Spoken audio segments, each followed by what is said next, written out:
Well, I'm from the Appalachian Mountains of West Virginia, is where I was born. Hmm. And every time I hear that Take Me Home Country Roads, I think I'm the only person who probably has been there. And I know all of those things. That was sort of an anthem on school buses everywhere to sing that song, the John Denver song. Yep. So I grew up in the mountains, coal communities. In fact, the town where I was born doesn't exist anymore. It's a ghost town. You're right. So it was probably 50 people, and it was all miners' houses. And my dad was a coal miner when I was first born. Was my whole Um, family historically through the yeah, like how yeah, many generations of coal mining?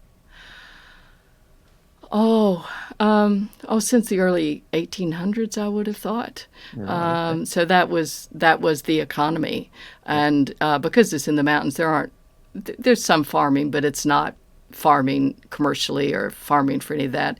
It's coal and timber, and that was it. And in fact, there's a tiny little cemetery, a family cemetery up on a mountain in Maple Meadow, West Virginia, where Okay. my great grandfather and grandfather are buried, and uncles, and so that was from 1812, I Yeah. guess. Right. But they were the relatives from the O'Neill side, the Irish side, were in America before the Revolutionary War.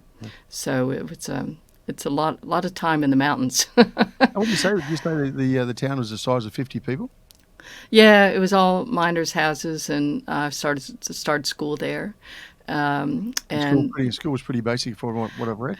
yeah, 2 rooms, 7 grades, and the All right. new. If you made it through that to go to high school, it was about an hour bus ride each way to this town down the mountain.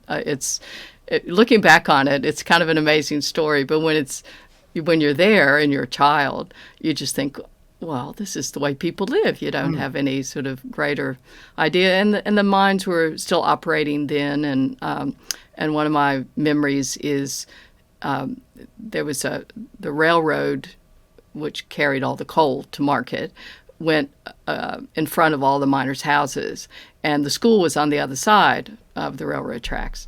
You're right. And so, if the train was moving, we had to wait to go to school until the train stopped. And if the train stopped, and I do remember doing this, the train stopped.